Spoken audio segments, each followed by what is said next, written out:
Saints beating Sheffield Wednesday 4-0 on Saturday to climb up to second in the table, albeit for about half an hour, I think, at most. Steve, we're kind of getting used to seeing a few goals at home. What was your take on the game at the weekend? Yeah, it's very good. I mean, I think that's 19 goals in the last 5 home games, if you include the cup one as well. So that's they're certainly providing plenty of entertainment these days. I mean, I'm sure there must have been at least one of the recent seasons where we kind of scored more than 19 goals over an entire season. So to do it to do that kind of in the space of 3 or 4 weeks is kind of a breath of fresh air, really. And I mean, this game kind of followed the pattern of all those ones that have come before it, really, in that we've kind of dominated from pretty much minute one. And once we've kind of taken advantage of a slight lapse from the opposition, taking the lead, kind of not really looked back. Although on this occasion, at least, Gavin Bazunu's at least been extended into having to make a couple of important saves at the right times. One at 1-0 and one at 2-0. Where if either of those go in, then I mean maybe the momentum shifts a little bit. But having made those saves and kept his end of the bargain, the guys at the other end have made hay again. I mean, once again, we've scored goals deep into games when teams are tiring, and again, it's another kind of validation for the style of play that we've installed. That is kind of what's going to happen on a regular basis because of the way we shift the opposition, and they're constantly having to think and move around. So yeah, very few complaints really.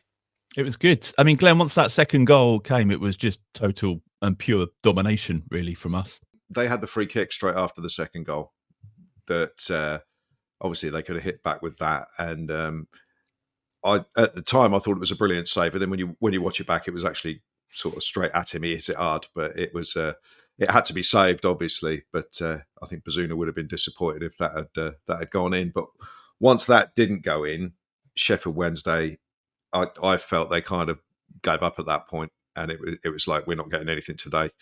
A few of their players kind of trundling around, in the last part of the game, and and the substitutes that we brought on, sort of like all made a difference. Along with the players who were still on the pitch. But it was, I mean, it was, as Steve said, it was kind of, it's becoming the norm. It's becoming sort of, the complacency is a thing that we have to guard against, because not every game's going to be like that. And as I keep saying, we will lose a game between now and the end of the season. It's going to happen eventually, but it was never going to happen yesterday. Once that second goal went in, there was no way back for Sheffield Wednesday, and they look quite limited. And what I liked about it is the way we kind of ruthlessly exposed their limitations. They had a big guy playing at the back who was he was back in the team for the first time in about 4 weeks, and he was really, really struggling. And they just swarmed all over him. And whilst that's not very nice from a human point of view, that's this is top level sport we're talking about. So you have to do that, and we ruthlessly exposed the fact that they were struggling. I thought Danny Roll was interesting. I thought he kind of got stuck between two systems, really. They started off in full Ralph mode with pressing from the front, and then they kind of sat back a little bit.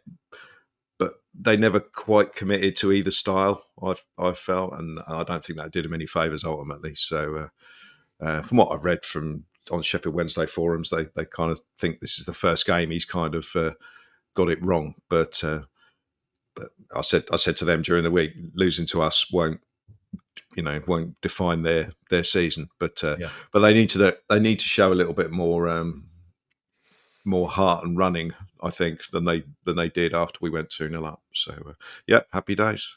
Yeah, plenty of outstanding performances, as I said, and goals to get into. I mean, Alfie, yesterday, I think you suggested that might have been the performance of the season. Are you still as impressed 24 hours later?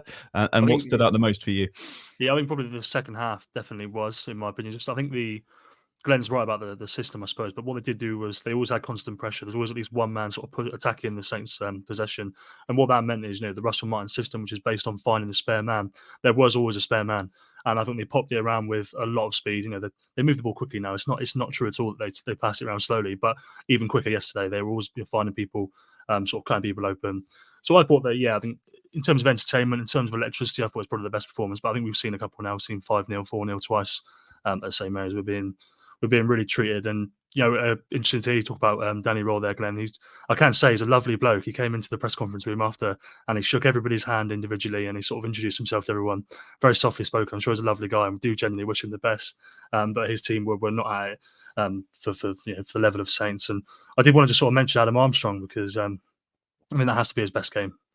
For a Saints shirt, probably in his career. He's unlucky to not be attributed to with a hat-trick of assists because the first one is clearly tried to play it to Che, and just because they've got a little knock on it, it's not counted. But he's now got 14 goals and 11 assists, and that's not including the opener for Che. Sir Ricky Lambert, I think, had 41 last time Saints were promoted. He's got 19 games left. He needs 17 goal contributions to beat Ricky Lambert's record there. So, you know what? He might well do it. Do you think he'll do it? Do you think he will?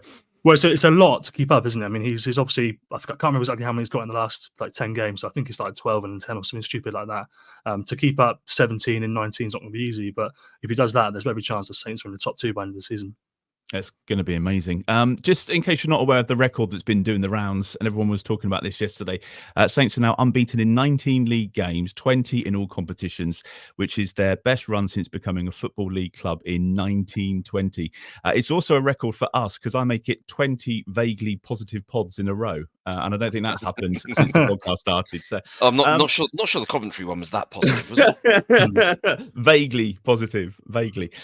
Steve, I mean, Alfie mentioned Adam Armstrong there. Ryan Fraser was, I think, given man of the match in the stadium. For me, Adam Armstrong probably had the better game, but Ryan Fraser was deserving of that start yesterday. Yeah, and he's now doing it from the start. The performances are not just where he's been able to sort of see from the bench, see where the opposition is potentially weakest, and kind of attack that area with fresh legs. He's now able to do it from the beginning of games, and that's kind of testament to obviously a lot of hard work, but also just getting yourself in the right shape. Clearly, obviously, not played a game for months when he signed for us, so coming off the bench was always going to be the likely option.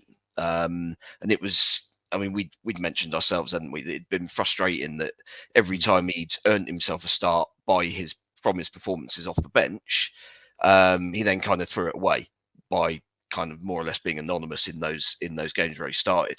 But now he's obviously in and sort of fully integrated. I mean, it's going to be difficult to shift him out of the team, I would imagine, for the foreseeable.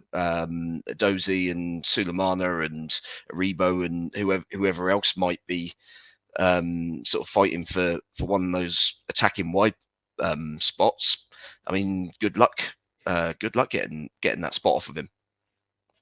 And Glenn, on Kyle Walker-Peters, he was the other one for me that was a real kind of standout. And he does it every week. You talk about Adam Armstrong, we talk about Ryan Fraser, but Kyle Walker-Peters yesterday I thought was just a proper 10 out of 10. Yeah, the way we play is, obviously the opposition fullback on that side yesterday had to deal with Adam Armstrong pulling into those areas. And he's relying on his midfield players to get back and, give him a hand with Kyle Walker-Peters joining in. And that was the thing. Sheffield Wednesday picked basically 4 forwards, and the left winger wasn't anywhere near Kyle at any point. And yeah, he just had a great game. He just looks a yard quicker than every other player he's playing against. And it's the only thing that frustrates me slightly about Kyle is that sometimes his ball into the box, it's almost like he's just hit it over rather than picking someone out. I mean, that's what I wanted to say about Adam Armstrong, actually. The fact that he, both those times he found himself in the wide areas, he got his head up and he picked that ball out to Fraser. He picked the one out to Mara. And it sounds like a simple skill, but so many players in wide areas don't do it. They just bang it over. So that's the only slight thing about Kyle. But the amount he gets involved in the play is ridiculous. And there was one bit where he was over at left back, and and then he ended up picking up the ball in the centre of midfield and spreading it out wide, and eventually it was him that got the cross in from the right wing. So he's so involved. I think some of the managers we had last season, they and Russell Martin this season both said he's a great player. He can play absolutely anywhere, and obviously right back is by far his best position. But you can see why he's happy in his football, and see why he wants to stay and play here, because he's allowed to perform at the best of his ability. He's allowed to turn up where he wants, and he trusts the other players to keep hold of the ball so he doesn't get caught out of position if he does try and do something a bit different. So yeah, another great game for him, and he still won't get in anyone's team of the year, but who cares? I was going to say that he's going under the radar, which is great for us, obviously. But if he was any better, he'd be playing for a top 6 club. So thank God he can't put the ball in 100%. He's a full England international. I mean, you got to remember that. He was in a squad last season. It's not even as if that's a sort of distant memory. Yeah, in the context of the Championship. Although we'd like last season to be a distant memory, really. Yeah. Just a word on the centre backs, Alfie, Harwood, Bellis yesterday. Those balls over the top, trying. I think he tried a couple yesterday, didn't quite come off. But now we've stopped trying to get Jack Stevens into that back four. I think he's kind of moved on from that experiment. They were epic yesterday.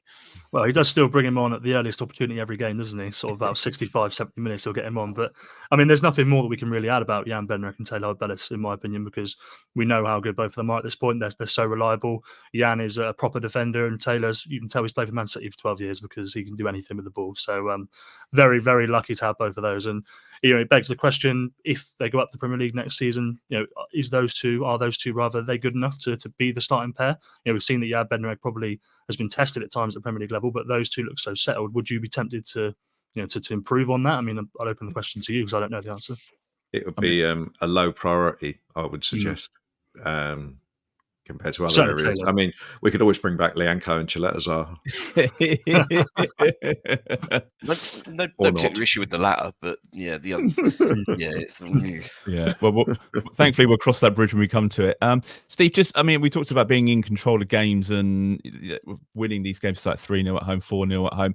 The thing is, it does mean it's a good time to introduce some of the younger players as well. And when Tyler Diblin came on, he looked pretty sharp and got the crowd off their feet on there. Yeah, I mean, it's the perfect opportunity, isn't it? When the game's won, there's absolutely no risk, no pressure on the kid's shoulders. And I mean, literally the first time he got the ball, he's kind of done a little shuffle past their fullback and run in behind, and then had a decent shot blocked. So yeah, the kid, I mean, he's clearly got bags of confidence, as you would expect of a player of his age coming through an academy system. They've all got huge amounts of self-belief, which you have to kind of make it anywhere in the game, really. And it's kind of great to get in when the atmosphere is kind of in the mood like it is at the moment. Because I mean, if we were introducing him as kind of, oh Christ, come on Tyler, can you kind of come and conjure something up? Like in that Leicester game back in September, for example, then all of a sudden it's a completely different environment, and you're asking them to do something that isn't really reasonable, I don't think. Whereas in the current situation where we're winning every week, especially at home, and winning comfortably, then by all means, blood the youngsters, get them used to it, and say this is what you've worked hard for. But you're going to have to keep on and work even harder to kind of retain that spot, because obviously at the moment he's getting his position on the bench because we've got number of injuries and player, and obviously Aribo away on international duty. His task now is to basically, when he gets his opportunity, is to play so well that he keeps that spot on merit. Before we move on to the Swansea game, we do Player of the Week. I just wanted to do, just around the room, best goal from yesterday. What was the one that really stood out? I think for me, I would probably say Adam Armstrong's, just because we needed that second goal, and it kind of just took the pressure off. But of the four, Glenn, which was the one that had you purring? Which was your finest? Sekou Mara's goal. Just the build up to it. Yeah, just the build up, the ball in from Walker Peters to Fraser, and he kind of blindly played it backward. Blindly sort of played it around the corner. Adam Armstrong sort of third man run to pick it up, and like I said, he picked out the player at the back post. That was,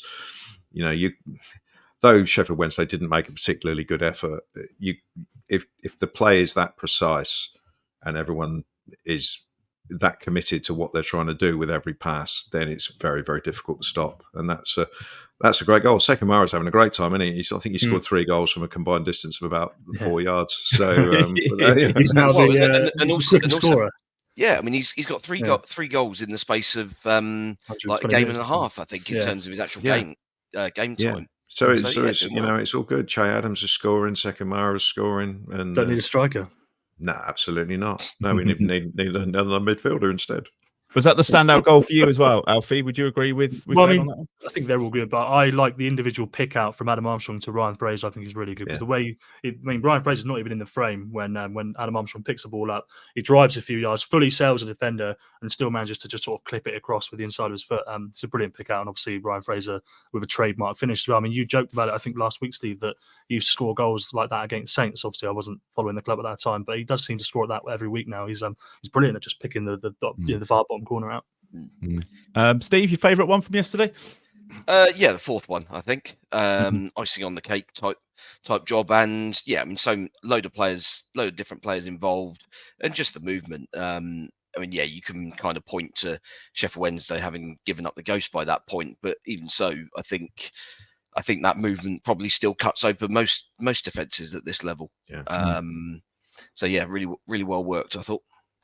And names for the player of the week vote then. Steve, I'll stick with you. Do you want to go first? I guess there's the obvious 3 that performed well yesterday. But I'll go with Adam Armstrong to start with. I think I'd agree with the earlier comment. That's probably his best game for us, just as a combined thing. I mean, there's obviously been other games where he's been the decisive factor in terms of scoring goals, but often his performance, even in those games, he's kind of drifted in and out a little bit. But this one, yesterday even, he was constantly involved and always involved in kind of all the good stuff, really.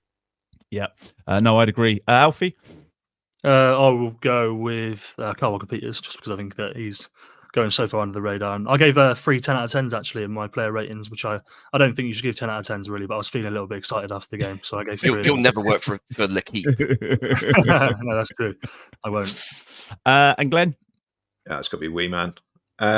Simply because, as Steve said, he's now sort of playing from the start. I was very impressed with him in the Walsall game because he just ran. And for 95 minutes, he was dead on his feet at the end of that one.